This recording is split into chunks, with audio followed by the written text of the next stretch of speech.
बहन जी के जन्मदिन पर जिला कार्यालय फरीदाबाद में पहुंचे सभी पदाधिकारी, कार्यकर्ता और वोटर बहुजन समाज पार्टी के, उन सभी का फरीदाबाद जिला इकाई की तरफ से धन्यवाद करते हैं।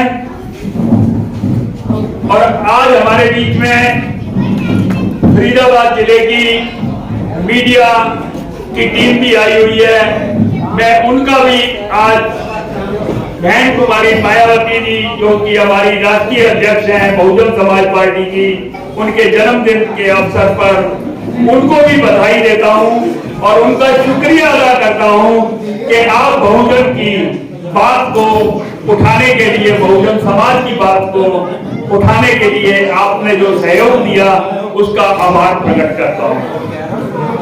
हमारी पार्टी बहुजन समाज पार्टी का नारा है सर्वजन हिताय सर्वजन सुखाय, यानी कि सभी, चाहे वो किसी जाति से है, चाहे वो किसी धर्म से है, ये बहुजन समाज पार्टी सभी धर्मों की, सभी जातियों की है।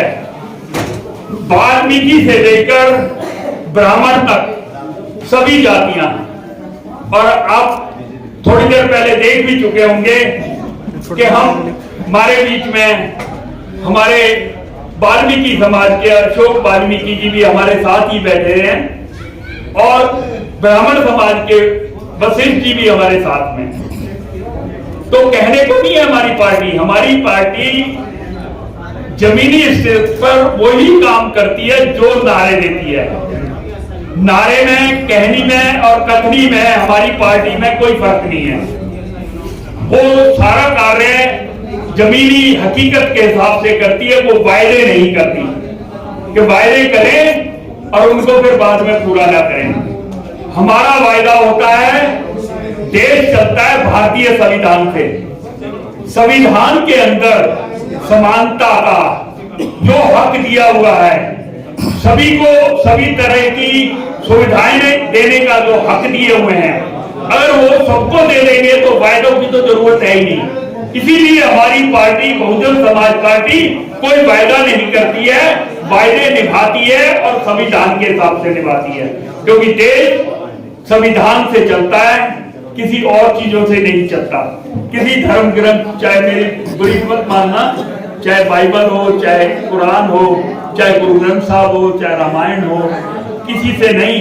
ये देश अगर जिंदा है तो भारतीय संविधान से चलता है। ये आप सब मानते हैं। कानून भी बने हैं तो भारतीय संविधान के कारण बने हैं। हर चीज भारतीय संविधान के कारण चल रही है।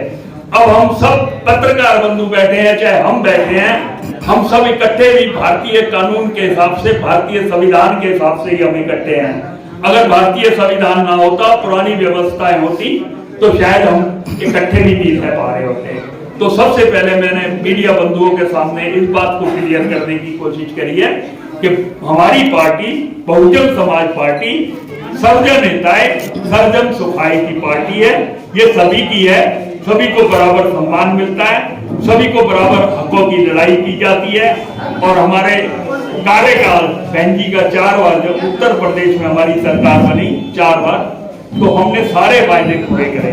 कानून व्यवस्था भी हमारी सबसे अच्छी रही और हमने कोई वायदे नहीं करे थे, हमने तो सारी चीजें करके दिखाई।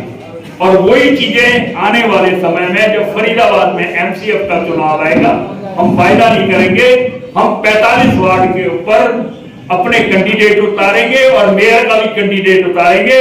और मैं दावे के साथ कह सकता हूं कि इस बार बीजेपी, कांग्रेस, आम आदमी पार्टी और अन्य राजनीतिक संगठन हमारे से घबराए हुए हैं। उसका उदाहरण दे रहा हूं मैं आपको। अभी चुनाव हुए हैं पीछे, जिला परिषद के चुनाव के अंदर किसी राजनीतिक दल ने सिंबल के ऊपर अपना कैंडिडेट तक नहीं खड़ा करा, तो उनकी घबराहट देखो। और 10 सीटों पे हमने सिर्फ 3 कैंडिडेट खड़े करे, जिसमें एक को विजयी करा दिया 6 नंबर कैंडिडेट से, हमारे शर्मा जी। संदीप शर्मा जी की भाभी जी वो वहां से हमारी कैंडिडेट जीती, विजय हुई डॉली शर्मा। तो ये आपके माध्यम से कहना चाहते हैं कि जब और पार्टियां सिंपल पे खड़ा करने से भी गुरेज कर रही हैं, इसका मतलब उनकी हालत क्या है, वो कहां पहुंच चुकी हैं। और हम दिलेरी के साथ सिंपल के ऊपर खड़ा करके 3 में से 1 को जिताकर 33% रिजल्ट हम ला चुके हैं।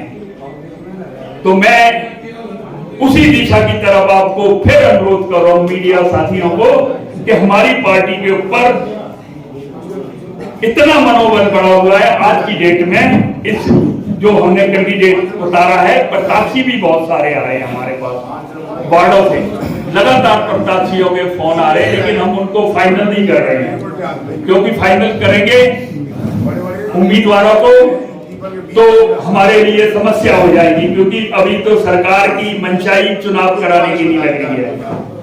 लगातार किसी न किसी कारण से चुनाव लेट हो रहे हैं, आप भी समझ सकते हैं। जब बीजेपी हारती है तो चुनाव को लेट करती है, तो चुनावों को लेट करने का कारण यही होता है कि उनकी तैयारियां नहीं है। जब किसी की तैयारी नहीं होती तो वही लेट करेगा। हम तो हमेशा तैयार खड़े हैं, पूरे देश में भी चुनाव कराओ तब भी हम हर जगह खड़ा करते हैं और खड़ा करते रहेंगे। और इस बार बहुजन समाज पार्टी 2024 के निशान है ना, ये एक बार भाई ये दिखा दो जरा पीछे से। उपकार जी, हाँ जी, वार्ड बंदी से क्या असर पड़ेगा, कुछ असर पड़ेगा आपकी पार्टी पर? हमें कोई असर नहीं पड़ने वाला। जिस तरह से मर्जी चुनाव करा लिए जाए, ये हमने अपना जो है ना, इसको जरा अच्छी तरह दिखा दो, तैयारी जीत की 2024 बहुजन समाज पार्टी जिला फरीदाबाद। तैयारी जीत की आप दिखा रहे हैं, कैसे तैयारी करेंगे 24 के लिए? 24 की तैयारी सर्जन हिताय सर्जन सुखाय की नीतियों पर चलते हुए सभी समाज को इकट्ठा लेकर हम जब चलेंगे, जब सब हमारे साथ होंगे तो जीत हमारी। एक तरफ आप समाज की बात करते हैं, अभी आपकी पार्टी में अभी आके ना किसी व्यक्ति ने बोला कि कहना ब्राह्मण समाज को लेकर और अदर पार्टियों को लेकर क्या है मुद्दा आपके ऊपर? मैं कोई वक्ता ने अगर कोई 19-21 बात कर ली है तो मैं उसके लिए माफी चाहूंगा, मेरी नॉलेज में नहीं है वो, मैं क्लियर कर रहा हूँ उस बात को। वक्ता जब बोलते हैं तो उसमें से कई बातें ऐसी निकल कर आ जाती हैं, लेकिन मैं स्पष्ट कर रहा हूँ, अभी भी मैंने स्पष्ट करा है कि ब्राह्मण समाज की कैंडिडेट हमारी जीती है और डॉली शर्मा हमारी ब्राह्मण समाज की कैंडिडेट जीती है। अगर हमारे को ब्राह्मण समाज के साथ आस्था नहीं है तो हम उसको टिकट क्यों दे रहे हैं और वो जीत क्यों रहे हैं? लेकिन जो उन्होंने बात करी थी वो कट्टरता की करी थी। कट्टरता की जो बात है, चाहे वो ब्राह्मण की कट्टरता हो, चाहे वाल्मीकि की कट्टरता हो, चाहे क्षत्रिय की कट्टरता हो, चाहे किसी धर्म वाले की कट्टरता हो, चाहे सिख है, ईसाई है, हिंदू है, मुसलमान है, कट्टरता हमेशा चाहे जाति की है चाहे धर्म की है वो तो होती है। वो जो बात की थी वो कट्टरता के बारे में की थी। जो कट्टरता है वो किसी भी समाज की है, वो नुकसान है। अभी बहन जी का जन्मदिन मनाया जा रहा है, इस पर क्या जनता को क्या संदेश देंगे? इस पर हम यही संदेश देंगे कि बहन जी आप सभी की है, आप सबके लिए संविधान के माध्यम से सारी सुविधाएं आपको देना चाहती है बहन कुमारी मायावती जी, और उसी दिशा की तरफ हमारी पार्टी लगातार कार्यशील है और आने वाले चुनावों में हम जीत की तरफ। अगर आपकी फरीदाबाद में ये सीटें आती हैं 2024 में मायावती जी जीतती हैं तो क्या संदेश है, क्या क्या सुविधाएं कराएंगी? सुविधाएं मैंने पहले बताया, हम वायदे नहीं करेंगे, हमारी पार्टी वायदे नहीं करती, संविधान के हिसाब से हम